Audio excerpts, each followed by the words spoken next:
Assalamualaikum warahmatullahi wabarakatuh. Mimin lanjutkan lagi cerita Raja Kegelapan Cipei-nya. Tapi seperti biasa, sebelum dilanjut, bantu tekan tombol like dan berkomentar juga Tuan Rena gas. Bab 1559. Penyelidikan tak berhasil. Ji Fei menatap Su Piaomiao yang marah, terdiam sejenak, dan akhirnya berkata, "Beginilah yang terjadi." Ceritakan kembali kisahnya. Su Piaomiao dan Li Ruoxi terkejut ketika mendengar bahwa saudara Long adalah orang yang mengatur penculikan itu. Sebelumnya, Ji Fei mengatakan akan membunuh Long Chentian, tetapi dia tidak pernah bertindak. Kedua wanita itu masih memikirkan masalah ini dan ingin menguji serta bertanya kepada Ji Fei. Tetapi mereka tidak menyangka bahwa pihak lain sudah bergerak sebelumnya. Ji Fei, apa maksudmu? Long Chentian sudah tahu rencana kita, tanya Li Ruoxi memastikan. Ji Fei mengangguk. Seni bela diri saudara Long telah meningkat pesat dibandingkan terakhir kali. Jelas, dia telah menerima bimbingan dari seorang guru. Kalau tidak salah, Long Chentian dan Xiao Hongchen yang mengajarinya. Lalu, setelah dia meninggalkan Long San beberapa waktu lalu, dia pasti pergi menemui dua orang. Tepat setelah kami mengonfirmasi dengan Tamamonomai bahwa kami akan membunuh Long Chentian dan membantunya menyelesaikan misinya, mereka mengatur agar saudara Long datang ke Longdu dan menculik Zhao Wenqian. Ini menunjukkan bahwa tujuan mereka sangat jelas, yaitu menyerang lebih dulu. Tamamonomai tidak mungkin memberitahu Long Chentian bahwa kita akan membunuhnya. Dia bahkan berharap kita akan bertarung sampai mati dengan Long Chentian. Jadi, hanya ada satu kemungkinan untuk masalah ini, yaitu Long Chentian langsung tahu pikiran Tamamonomai. Jadi, kau curiga itu telepati? Li Ruoxi menatap Ji Fei dan bertanya. Ji Fei mengangguk. Selain itu, aku tidak bisa memikirkan hal lain. Lagi pula, Long Chentian dan Tamamonomai sudah berhubungan fisik dan punya anak, jadi wajar saja kalau mereka tahu.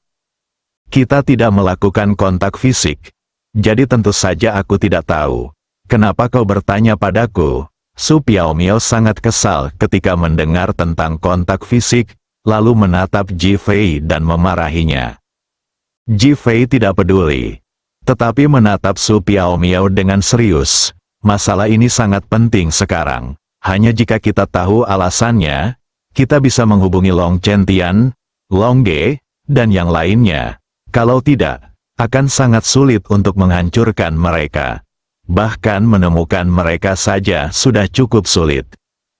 Su Piaomiao dan Li Ruoxi terdiam, dan mereka setuju dengan apa yang dikatakan Ji Fei. Mungkinkah mereka juga memiliki formasi langit dan bumi? Li Ruoxi menatap Su Piaomiao untuk memastikan. Su Piaomiao menggelengkan kepalanya. Aku benar-benar tidak tahu tentang ini. Tapi kurasa ada masalah dengan masalah ini. Tamamonomai adalah iblis. Iblis yang sangat kuat. Jika dia ingin mencapai fungsi ini, itu tidak akan sulit. Bahkan Long Chentian sendiri mungkin tidak tahu alasannya. Ketika Ji Fei mendengar penjelasan Su Piaomiao, alisnya berkedut dua kali, tetapi dia segera menggelengkan kepalanya. Tidak. Mengapa? Orang-orang saya telah memantau saudara Long, tetapi tidak ada kontak antara saudara Long dan Long Chentian. Mustahil bagi mereka untuk tidak berhubungan. Tetapi memang tidak ada kontak semacam itu. Hanya ada satu kemungkinan. Mereka memiliki cara lain untuk berhubungan, atau telepati, tanpa perantara eksternal. Li Ruoxi dan Su Piaomiao terdiam kali ini. Mereka setuju dengan apa yang dikatakan Ji Fei. Tapi kita tidak tahu alasannya, lagi pula, pihak lain tidak akan memberitahu kita, kata Su Piaomiao menatap Ji Fei. Kukira kau akan tahu, karena kau juga tidak tahu. Maka hanya ada satu cara. Ji Fei melihat ke arah pintu dan berkata, "Metode apa?" tanya Li Ruoxi. "Temukan Long Keer, dan melalui Long Keer, kita akan menemukan alasannya. Long Keer, kedua wanita itu bertanya bersamaan. Ji Fei mengangguk.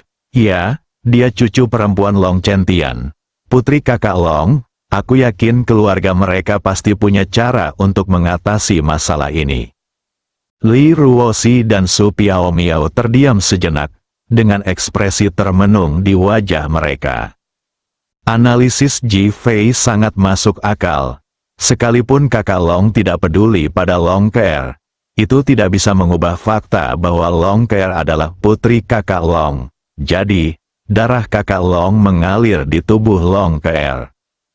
Di mana Long Keer, kau tahu? Tanya Su Piaomiao menatap Ji Fei. Ji Fei menggelengkan kepalanya. Setelah dia datang ke Longdu, aku tidak bisa menemukannya. Aku penasaran kemana dia pergi. Apakah gadis kecil itu akan membantu kakak Long membunuh kita? Li Ruoxi masih merasa bahwa Long Keer sangat baik, jadi dia tidak bisa menahan diri untuk mengatakannya, ingin mengingatkan Ji Fei agar tidak menyakiti Long Keer. Kita bicarakan ini nanti saja, kita bicarakan setelah kita bertemu Long Keer. Lagi pula, tidak ada yang tahu apa yang sedang terjadi sekarang. Su Piaomiao dan Li Ruoxi mengangguk, dan kedua wanita itu memperhatikan masalah ini. Ji Fei agak kecewa karena dia tidak menemukan jawaban yang diinginkannya. Melihat Li Ruoxi, istriku, tidurlah denganku. Setelah mengatakan itu, dia membuka tangannya dan hendak memeluk Li Ruoxi. Melihat hal ini sama sekali tidak ada hubungannya dengan dirinya dan akan diabaikan atau bahkan diusir.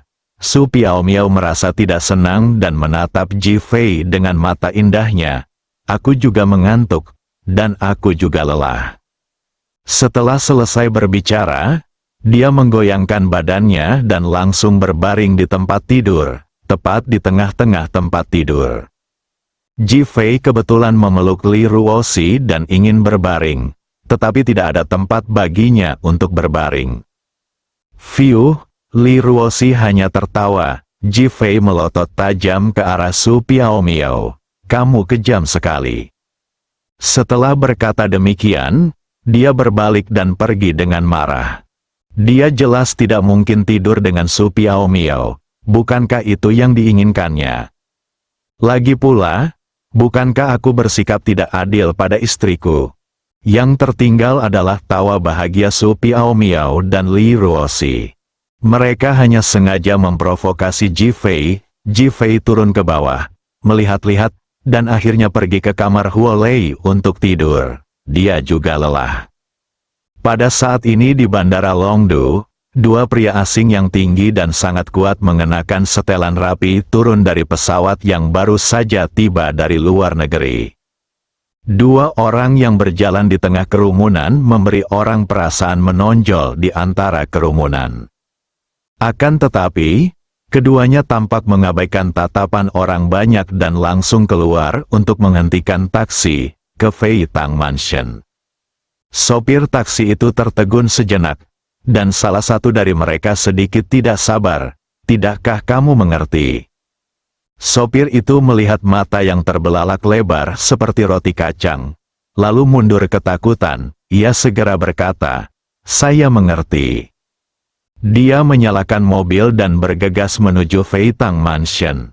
Pada saat ini, Saudara Long menerima laporan dari bawah bahwa orang-orang yang disewa untuk membunuh Ji Fei telah tiba di negeri Long dan sedang menuju ke rumah Fei Tang. Ketika Saudara Long menerima kabar ini, wajahnya dipenuhi kebanggaan dan cibiran. Ji Fei, meskipun aku mengagumimu, kau harus mati. Taksi telah tiba di Fei Tang Mansion. Dua orang asing keluar dari mobil tanpa membayar sama sekali. Sopir taksi itu hendak berbicara ketika kedua orang asing itu tiba-tiba mengangkat tangan mereka secara bersamaan dan meninju kap taksi dua kali. Patah, taksi itu mengeluarkan suara berderak. Sopir taksi itu mundur ketakutan. Ketika saya melihat ke sana, mobil itu sudah hancur berkeping-keping. Ketika orang-orang di gerbang Fei Tang Mansion melihat ini, mereka tercengang dan semuanya menjadi waspada. Kita akan menantang Fei Tang Mansion. Bab 1560 tanggal kematianmu telah tiba. Orang-orang di Fei Tang Mansion awalnya sangat penasaran ketika mereka melihat dua orang asing menyerang taksi, dan mereka pun semakin waspada. Mendengar kedua orang asing itu berteriak, mereka menjadi semakin penasaran dan waspada, lalu berlari menghampiri mereka berdua. "Siapa kalian?" Omong kosong sekali. Salah satu dari mereka sangat tidak sabar dan mengayunkan tinjunya ke arah murid Fei Tang Mansion. Para murid yang bertugas menjaga pintu tidak terlalu terampil dalam seni bela diri, meskipun mereka telah banyak berkembang setelah menerima bimbingan dari Ji Fei. Namun, itu masih belum sekuat itu. Melihat tinju lawan sebesar mangkuk berukuran sedang datang ke arah mereka, para murid Fei Tang Mansion begitu ketakutan hingga mereka segera melompat ke samping. Suara mendesing, kaki orang lain itu sudah menendang ke arah murid Fei Tang Mansion. Melihat ini, wajah murid Fei Tang Mansion lainnya dipenuhi amarah. "Sialan, beraninya kau datang ke Fei Tang Mansion kami untuk membuat masalah, kau mau mati." Dengan kutukan, dia memukul pergelangan kaki lawan. Orang asing itu bereaksi cepat. Kakinya tiba-tiba berhenti di udara dan jatuh, tepat pada waktunya untuk menghindari tinju murid Fei Tang Mansion, dan kemudian terus menendang. Serangan murid Fei Tang Mansion awalnya meleset, dan tubuhnya jatuh ke arah lawan karena aksi inersia, sementara kaki lawan menggunakan kekuatan penuh. Kedua belah pihak baru saja bertabrakan, terdengar suara dentuman dan retakan tulang yang tajam. Tubuh murid Fei Tang Mansion terlempar seperti bola. Dengan suara keras, benda itu menghantam gerbang Fei Tang Mansion dengan keras. Dia pingsan tanpa berteriak sedikit pun. Murid Fei Tang Mansion yang tersisa melihat ini dan langsung tahu ada yang tidak beres. Ia berbalik dan mencoba melarikan diri untuk melaporkan berita itu. Namun dia dihentikan oleh dua orang dari depan dan belakang. Orang yang ada di depan, yang kebetulan baru saja luput dari pukulan, memukul lagi. "Pergilah ke neraka." Murid Fei Tang Mansion itu secara naluriah berjongkok, mencoba menghindar. Seorang asing lain di belakangnya melihat kesempatan itu, mengangkat kaki kanannya, dan menendang murid Fei Tang Mansion itu di antara kedua kakinya dengan bunyi klik. Murid Fei Tang Mansion itu merasa tulang-tulang di pantatnya patah dan sakit. Tubuhnya seperti bola dan langsung terpental ke dalam Fei Tang Mansion. Kemudian terdengar suara plop saat ia mendarat di tanah. "Siapa pelakunya?" Teriakan marah terdengar dari dalam murid-murid Fei Tang Mansion. Lalu gerbang Fei Tang Mansion terbuka dan banyak orang bergegas keluar. Ketika kedua orang asing itu melihat hal ini, tidak ada rasa takut atau teror di wajah mereka. Sebaliknya, wajah mereka penuh semangat juang. "Apakah kau menyakiti seseorang?" Murid terkemuka dari Fei Tang Mansion melihat bahwa kedua orang asing itu sombong, tetapi masih menahan amarahnya dan bertanya. "Omong kosong." Kedua orang asing itu menjawab serempak, lalu bergegas menuju murid-murid Fei Tang Mansion bersama-sama. Melihat pihak lain memukuli orang-orang dan masih bersikap sombong, para murid Fei Tang Mansion menjadi sangat marah. "Pergi, bunuh mereka bersama-sama." Sambil berteriak keras mereka menyerbu ke arah kedua orang asing itu. Kedua orang asing itu tidak takut ketika melihat jumlah mereka yang begitu banyak. Sebaliknya, wajah mereka penuh semangat juang dan kegembiraan. Kedua pria itu berjalan menuju kerumunan sambil menggoyangkan leher dan tangan mereka. Ledakan, suara tinju yang mengenai tubuh, patah. Suara tulang patah, bang, suara benda yang terpental dan menghantam tanah. Serangkaian suara terdengar di tempat kejadian dan seluruh tempat kejadian berubah menjadi kacau. Namun, kedua orang asing itu bagaikan robot. Menghadapi serangan para murid Fei Tang Mansion, mereka tidak menghindar, melainkan langsung melawan, dan malah menjatuhkan para murid Fei Tang Mansion satu persatu. Dalam sekejap mata, semua murid Fei Tang Mansion tersungkur ke tanah. Bahkan ada yang dibunuh oleh lawan dengan pukulan atau tendangan. Adegan menjadi sangat berdarah. Kebisingan dan perkelahian di sini telah membuat orang-orang di dalam khawatir. Ketika Qin Xiong mendengar bahwa seseorang telah datang ke Fei Tang Mansion untuk membuat masalah, ia menjadi marah dan segera berlari keluar. Patah. Salah satu orang asing baru saja mengangkat tangannya dan mematahkan leher seorang murid Fei Tang Mansion. Murid Fei Tang Mansion meninggal di tempat tanpa mengeluarkan suara sedikit pun. Hanya, kejam, bajingan, aku akan membunuhmu. Qin Xiong berteriak dengan marah, tiba-tiba melompat, mendekati orang asing itu, dan meninjunya. Ketika orang asing itu melihat serangan Qin Xiong, ia sama sekali tidak takut. Malah, ia sangat gembira. Akhirnya, seseorang yang bukan orang tak berguna telah datang. Aku akan bersantai sejenak. Bang, tubuh orang asing itu langsung menyerbu ke arah tinju Qin Xiong. Qin Xiong tercengang ketika melihat ini. Apakah pihak lain tidak takut mati? Saya master. Kalau kena daging, aneh kalau tidak langsung robek. Namun, melihat pihak lain begitu tak takut mati, dia pun ingin membunuhnya dengan cepat untuk membantu rakyatnya membalas dendam. Kemarahan berkilat di matanya, dan tinjunya mengepal erat, menimbulkan suara berderak, pergi ke neraka. Bang, tinju itu menghantam lawan dengan keras. Hasil pihak lainnya tidak bergerak sama sekali. Dan yang paling mengerikan adalah lengan Qin Xiong mati rasa. Jika bukan karena kekuatannya, lengannya pasti sudah patah. Ini Qin Xiong tidak dapat menahan diri untuk tidak tertegun sejenak. Pihak yang lain bahkan lebih cepat lagi, jadi kamu juga seorang yang rakus. Haha, sambil tertawa, dia melambaikan tangannya dan mengulurkan tangan ke arah Qin Xiong, ingin menangkapnya dan mencabik-cabiknya. Qin Xiong sangat ketakutan sehingga ia segera menundukkan kepalanya agar tidak tertangkap. Cepat beritahu tuan. Murid-murid Fei Tang Mansion yang menyaksikan pertarungan itu, ketika mereka melihat Qin Xiong memukul lawan, sudah mengira bahwa lawannya pasti akan mati. Namun tak disangka, dia tidak terbunuh. Saat itu, ketika mendengar teriakan Qin Xiong, ia menyadari bahwa lawannya memang kuat. Ia pun segera berbalik dan berlari ke Fei Tang Mansion, lalu berlari menuju Villa Jifei. Qin Xiong di sisi ini mengandalkan fleksibilitasnya untuk mulai bertarung dengan dua orang dan menjerat mereka.